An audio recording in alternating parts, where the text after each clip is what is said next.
मेरा नाम विकास है, विकास गुप्ता, और मैं एक स्टूडेंट हूँ। और मैं तहे दिल से आपका शुक्रगुजार हूँ कि आपने जो धर्म के बारे में जानने के लिए, और मैं भी पहले धर्म के बारे में ज़्यादा नहीं सोचता था, मगर आपको सुनने के बाद मुझे भी धर्म में रुचि हुई है। और अब जब मैं कुछ कुछ जानने लगा हूँ धर्म के बारे में, तो मेरा आपसे सवाल ये है कि मैंने एक शब्द सुना है काफिर। तो ये काफिर शब्द जो है, ये ईश्वर को ना मानने वालों के लिए है या इस्लाम को नहीं मानने वालों के लिए है? भाई का बहुत अच्छा सवाल है। सवाल तो हमेशा पूछता है काफिर क्या, इसका सवाल जरा और अच्छा है माशाल्लाह भाई साहब का, कि काफिर का मतलब वो जो ईश्वर को नहीं मानता है, कि काफिर का वो मतलब है जो इस्लाम को नहीं मानता है। काफिर का सही मतलब है जो सही ईश्वर को नहीं मानता है। अगर आप गलत ईश्वर को मानते तो भी काफिर है।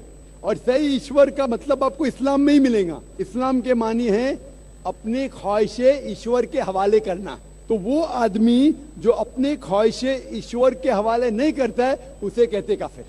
अगर एक शख्स कहता है मैं ईश्वर में मानता हूं लेकिन ईश्वर की बात को नहीं मानता है, तो भी काफिर होता है। आप समझ रहे ना? तो मुस्लिम का मतलब ये नहीं कि जिसका नाम सुल्तान है, जाकिर है, मोहम्मद है। मुस्लिम का मतलब वो शख्स जो अपने सारे ख्वाहिशें ईश्वर के हवाले करता है, उसको कहते मुस्लिम। और जो अपने ख्वाहिशें ईश्वर के हवाले नहीं करता है और कहता है कि जरूरत नहीं है, उसे कहते काफिर।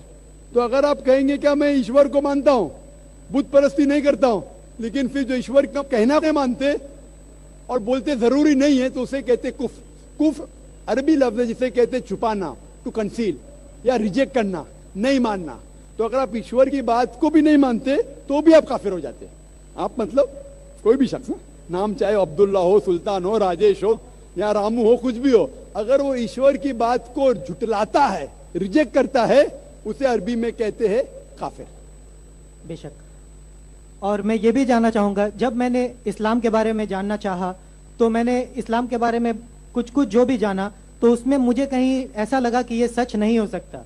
इसीलिए मेरा ये मिसकंसेप्शन है या ये सही है, मैं ये आपसे जानना चाहूँगा कि ऐसा माना जाता है क्या इस्लाम में कि जो इस्लाम को ना माने या जो काफिर है उसे मार दिया जाए, काट दिया जाए, उसके फैमिली को लूट लिया जाए? क्या ये किस हद तक सच है, और क्या उसको इस दुनिया में जीने का हक नहीं?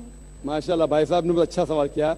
वो कहता है कि मुझे ये गलत फहमी है और लगता है कि गलत है कि इस्लाम में काफिर को मार देना चाहिए, काट देना चाहिए। आपको कोई भी मुसलमान ने मारा या काटा है ना? आप माशाल्लाह सही सलामत है, अल्हम्दुलिल्लाह। आपको किसने मारा, काटा? मैं जानना चाह रहा हूँ कि ऐसा कहीं है लिखा हुआ है या नहीं? Very good. ये क्या होता है कि जो लोग इस्लाम के खिलाफ किताबें लिखते, मिसाल के तौर पे अरुण शौरी का नाम सुने? अरुण शौरी जो मिनिस्टर था चंद साल पहले, बहुत किताब लिखते हैं इस्लाम के खिलाफ, बहुत मशहूर है इस्लाम के खिलाफ।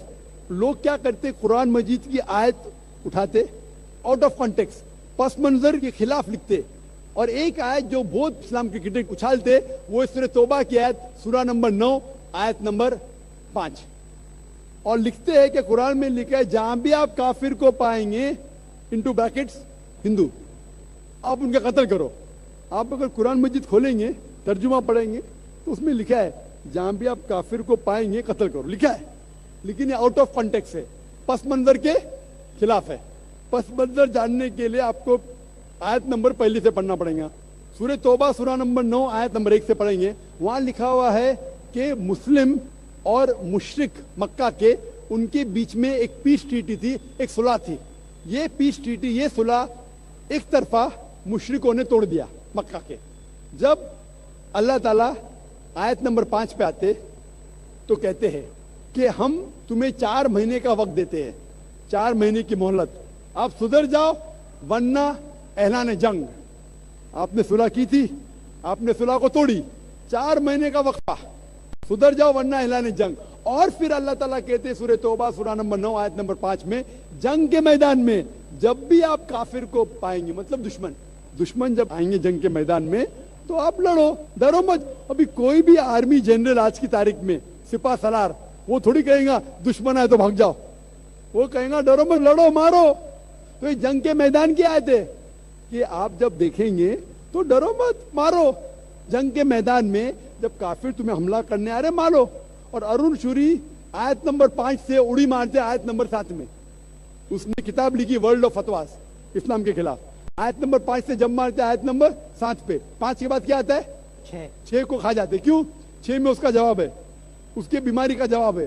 آیت نمبر 6 میں سورہ توبہ کے اللہ تعالیٰ فرماتے کہ اگر کوئی کافر صلح چاہتا ہے اسے چھوڑ مت دو, اسے ایسی امن کے جگہ پر محفوظ پہنچاؤ. کیا کہتا ہے اللہ تعالیٰ؟ اگر کوئی کافر صلح چاہتا ہے, امن چاہتا ہے, اسے چھوڑ مت دو, اسے سنبھال کے حفاظت کے ساتھ محفوظ جگہ پہ جا کے چھوڑو. escort him to a place of security. آج کا سپاہ سالار سب سے دیالو کیا بولے گا؟ دشمن کو جان دو. یہاں اللہ تعالیٰ کہ صرف چھوڑو مت, ایسی جگہ پہ لے کے جاؤ حفاظت کے ساتھ جہاں وہ محفوظ ہے. سمجھنا؟ تو یہ قرآن کی آیت ہے. تو ان لوگ پس منظر کے خلاف کوٹ کرتے, اور جہاں بھی جہاد کی آیت ہے, جنگ کے میدان میں جب آپ ملتے غیر مسلم سے, وہ آپ کو قتل کرنا ہے, قتل کرو. اس کے بعد فوراً آپ پڑھیں گے سورہ انفال سورہ نمبر 8 آیت نمبر 60 کے بعد 61 میں لکھا ہے امن بہتر ہے. مہابھارت میں قتل کرنے کے کتنے شلوکات ہیں؟ کتنے؟ ہزاروں, قرآن سے کئی زیادہ. تو مہابھارت جانتے ہیں آپ نا؟ جب میں ہندو سے پوچھتا ہوں مہابھارت میں جھگڑنے کے کتنے, لڑنے کے کتنے شلوک ہے, تو وہ ہندو مجھ سے کہتا جہاد ہے. کے خلاف میں کچھ نہیں کہہ رہا, کیونکہ ہمارے دھرم میں بھی دھرم یدھ ہے. سنیے میری بات نا, دھرم یدھ ہے برابر. تو ہندو مجھ سے کہتا ہے یہ جو دھرم یدھ ہے کیا ہے؟ باطل کے خلاف ہے. وہ باطل کو جھگڑنے کا لکھا مہابھارت میں. تو میں کہتا ہوں قرآن میں بھی وہی لکھا ہے, کس کا قتل کرو؟ جو دھرم کے خلاف ہے. آپ سمجھے نا؟ دھرم یدھ مطلب حق اور باطل کے خلاف جھگڑا. تو باطل کو قتل کرنے کا لکھا گیا مہابھارت میں, وہی لکھا ہے قرآن میں. اور بھگوت گیتا, بھگوت گیتا سب سے زیادہ پڑھی جانے والی کتاب بھگوت گیتا. شری کرشن ارجن کو صلاح دیتے ہیں. اب جب بھگوت گیتا پڑھتے ہیں چیپٹر نمبر 1 بھاگ نمبر 1 شلوکا نمبر 42 43 44 45, اس کے اندر ارجن کہتا ہے, جھگڑا ہوتا ہے ارجن پانڈواس اور کورواس. پانڈواس 5 بھائی, کورواس 100 بھائی. ارجن جنگ کے میدان میں ہتھیار کو زمین پہ رکھتا ہے اور کہتا ہے میں جنگ کے میدان میں نہتا مرنا پسند کروں گا بنسبت اپنے رشتہ دار سے جھگڑا کروں. اس کے فوراً بعد چند شلوک بعد بھگوت گیتا بھاگ نمبر 2 شلوکا نمبر 2 اور 3 میں شری کرشن کہتے, کیا کہتے؟ اے ارجن تو بزدل کب سے ہو گیا؟ یہ غلط خیالات تیرے دل میں آئے کیسے؟ تو نپنسک کیسا ہو گیا؟ امپورٹنٹ. شری کرشن ارجن کو کیا بولتے ہیں؟ امپورٹنٹ, نپنسک. کون کہہ رہا ہے؟ شری کرشن ارجن سے. بزدل کب سے ہو گئے؟ شتریا کا دھرم ہے لڑنا. پھر بھگوت گیتا بھاگ نمبر 2 شلوکا نمبر 31 32 اور 33 میں کہتے شتریا کا دھرم ہے لڑنا. اگر آپ نہیں لڑیں گے تو آپ سفلتا پائیں گے نہیں. شتریا وہ خوش نصیب ہے جسے لڑنے کا موقع ملتا ہے. اور اکثر لوگ کہتے, اعتراض کرتے, اسلام کے دشمن کرٹکس, ہمارے اللہ کے رسول نے ایک حدیث میں کہا تھا کہ جہاد کے موقع پہ جب مجاہد جنگ کے میدان میں جاتا ہے, اس کا قتل ہوتا ہے تو وہ جاتا ہے جنت میں. لکھا ہے صحیح بخاری میں کتاب الجہاد جلد نمبر 4 حدیث نمبر 46 کہ جنگ کے میدان میں جب مجاہد جاتا ہے, اس کا قتل ہوتا ہے تو وہ جاتا ہے جنت میں. اگر وہ زندہ واپس لوٹتا ہے تو اسے دنیا کی دولت ملتی ہے. اکثر لوگ بولتے کیسا مذہب ہے, لڑنے پہ قتل کرنے پہ جنت جائیں گا, غلط مذہب ہے. لیکن بھگوت گیتا پڑھیں گے بھاگ نمبر 2 منترا نمبر 37 37 شری کرشن کہتے ارجن سے, اے ارجن اٹھ کے لڑ. اگر تیرا قتل ہو جائے گا تو سرگ میں جائے گا, اگر زندہ واپس لوٹے گا تو اسے دنیا کی دولت ملے گی. ہو بہو جو اللہ کے رسول محمد صلی اللہ علیہ وسلم کہتے ہیں صحیح بخاری میں, وہی بھگوت گیتا میں لکھا ہے. تو ارون شوری جب تنقید کرتا ہے قرآن کے بارے میں, اس نے خود اپنی بھگوت گیتا پڑھا ہی نہیں. ارون شوری نے مہابھارت بھی شاید نہیں پڑھا. اگر مہابھارت اور بھگوت گیتا پڑھا ہوتا تو قرآن میں مسٹیک نکالتا ہی نہیں. اب سمجھ رہے؟ تو یہ مسٹیک نہیں نکال رہا. میں نے کب کہا آپ نکال رہے بھائی؟ میں ارون شوری کی بات کر رہا ہوں, میں ارون شوری کی بات کر رہا ہوں. تو میں آپ کو جواب دے رہا ہوں, آپ نے بالکل صحیح فرمایا کہ یہ غلط فہمی ہے کہ لوگ کہتے ہیں کہ اسلام میں لکھا ہوا ہے کہ کافر کا قتل کرو. یہ کہاں نہیں لکھا ہے؟ یہ لکھا ہے جنگ کے میدان میں. تو آپ نے جو سوال کیا تھا کہ قرآن میں ایسا نہیں لکھا ہے کافر کو کبھی مارو, تو اتنے مسلمان آپ کو چھوڑتے تھے کیا؟ چھوڑتے تھوڑی تھے. یہ غلط فہمی ہے, آپ سمجھے نا. تو یہ غلط فہمی ہے کہ جہاں بھی کافر ملے قتل کرو. ایسا نہیں. یہ جنگ کے میدان میں جب آپ کو لڑنے کے لیے آ رہے آپ کو مارنے کے لیے آ رہے تو آپ ان کو مارو. یہ ہے. Hope the answers the question. Mic number 3 سے خاتون سوال کریں. I'm Mrs. Hilary Phang, and this is the second question I want to ask you. That I've seen on the QTV, you're preaching very well and you're very convincing. But one thing that I have noticed in you, that you always say these words, do not criticize, but you do criticize yourself. America's this, America's that. So what is good for the goose is good for the gander. You should never criticize yourself. When you're preaching, do not criticize.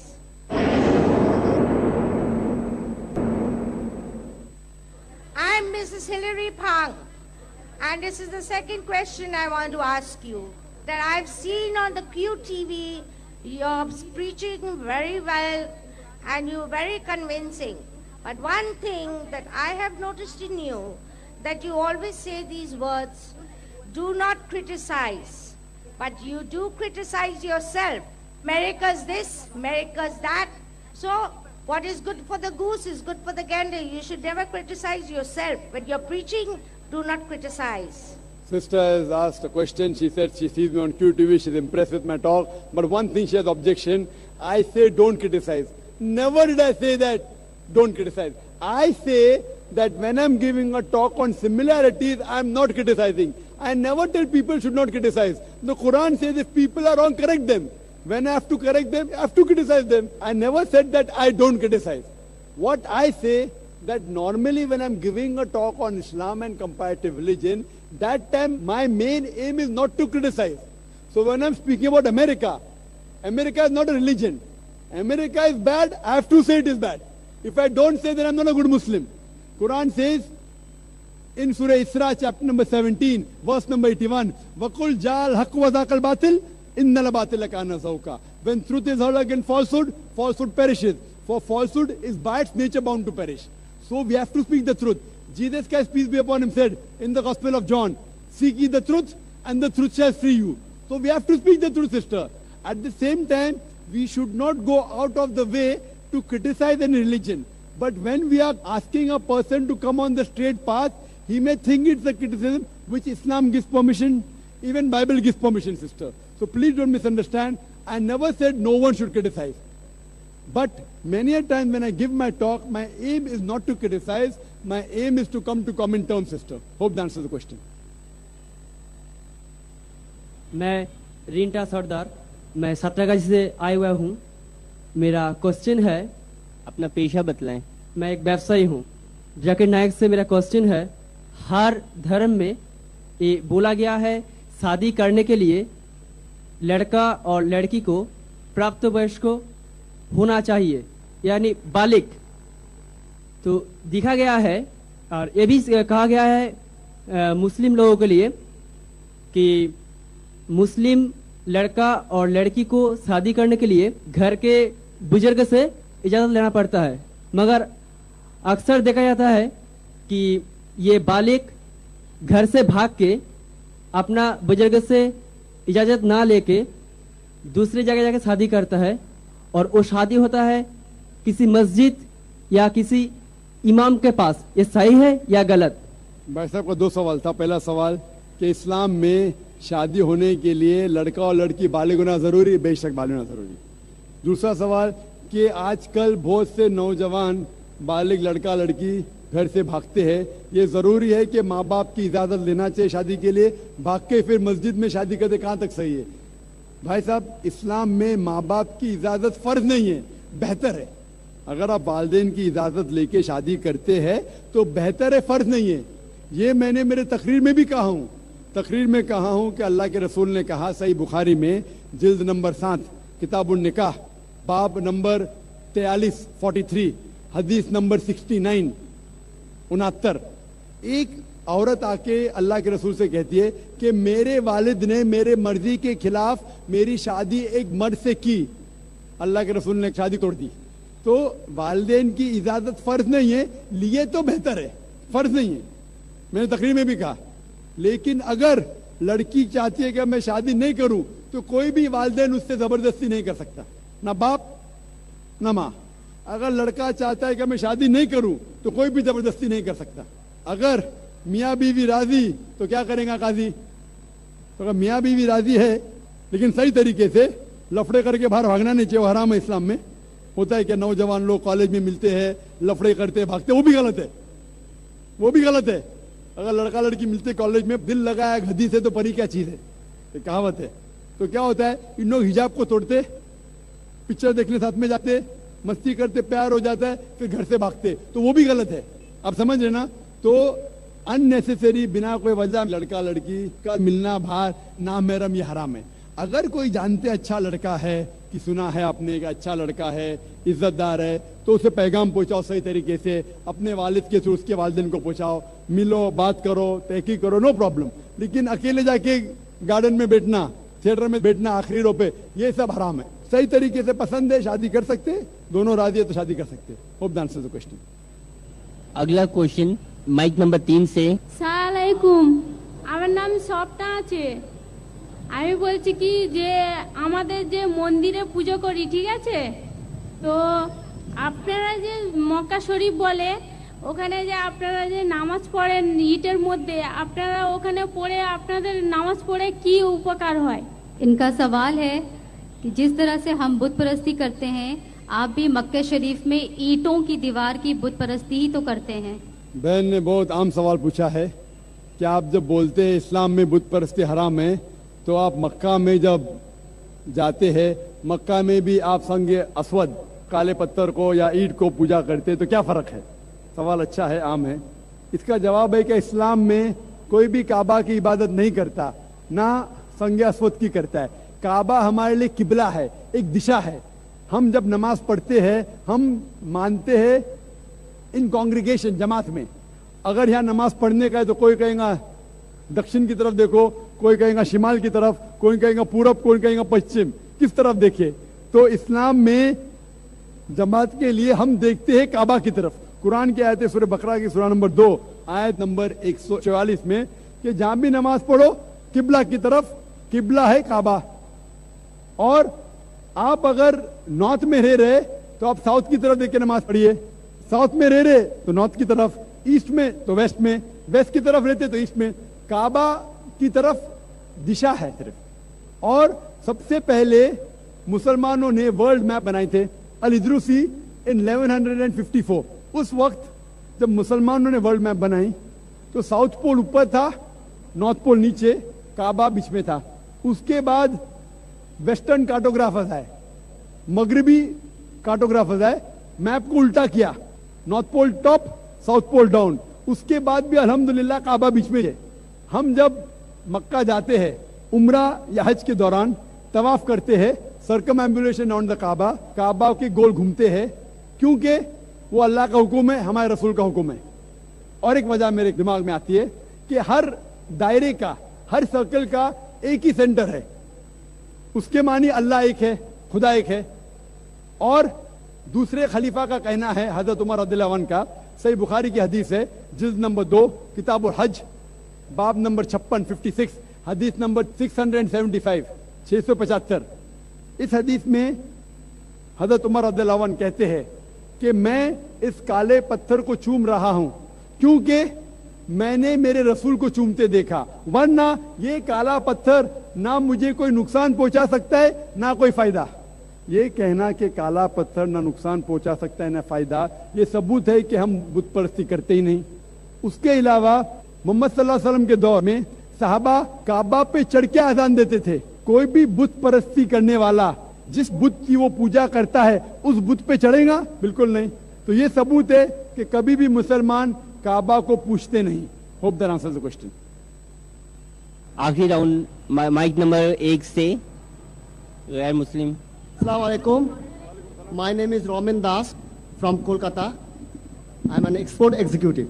My question to Dr. Mr. Zakir Naik, the follower of Ahl Hadith says, in Islam there are only two festivals, that is Eid al-Fitr, Eid, and Eid al-Adha, Bakrid, and there are no other festival in Islam.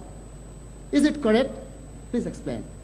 And my second question is, in Islam, giving and taking interest or any kind of involvement with interest is sin.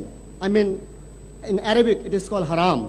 Now, is it possible for any Muslim to survive without involvement in interest in the present world? भाई साहब का दो सवाल है। पहले सवाल क्या कि अहले हदीस कहते हैं कि इस्लाम में सिर्फ दो ही फेस्टिवल है, दो ही त्यौहार है, ईद उल फितर, रमजान ईद और ईद उल अधा बकरीद। क्या सही है? कुरान और हदीस की रोशनी में सिर्फ दो ही त्यौहार है, दो ईदें नहीं बोल सकते। एक है ईद उल फितर जो रमजान महीने के बाद आती है, नया चांद दिखने के बाद। उसी तरीके से ईद उल अधा चांद दिखने के 10वें तारीख को आती है। ये दो ही त्यौहार है। उसके बाद जितने भी त्यौहार है वो कल्चरल है, depending upon the country and the area. But इस्लाम में कुरान हदीस की रोशनी में सिर्फ दो त्यौहार है। आपका दूसरा सवाल कि इस्लाम में इंटरेस्ट, रिबा लेना देना हराम है, और अगर हराम है तो आज की दुनिया में एक इंसान कैसे रह सकता है, कैसे जी सकता है? कुरान में तकरीबन 8 जगह जिक्र आता है रिबा का, और कई जगह कहा गया हराम है। और खुसूसन सूरह बकरा में सूरह नंबर 2 आयत नंबर 278 और 279 में अल्लाह ताला फरमाते हैं कि if you give up not your demands of रिबा take notice of a war from अल्लाह एंड हिज रसूल। अगर आप रिबा को नहीं छोड़ेंगे तो अल्लाह और रसूल आपके साथ जंग करेंगे। यानी रिबा लेना हराम है। क्यों हराम है? आप मेरी तकरीर सुनिए। Interest free economy promulgated by the Quran. आप कहते हैं कि आज की तारीख में, आज के माशरे में क्या रिबा के बिना इंसान जी सकता है? मैं जी रहा हूं आपके सामने, मैं रिबा लेता भी नहीं, देता भी नहीं, सख्त खिलाफ हूं। अरे भाई आप बोले इंसान को दुनिया में इंटरेस्ट के बिना लेना पॉसिबल है, मैं नहीं ले रहा हूं। और अल्हम्दुलिल्लाह कई मुसलमान नहीं लेते। मैं ये भी जानता हूं कई मुसलमान लेते वो हराम करते। रिबा लेना और देना, taking interest and giving interest is haram. It is one of the biggest sin in Islam. Interest is prohibited, riba is haram. For more details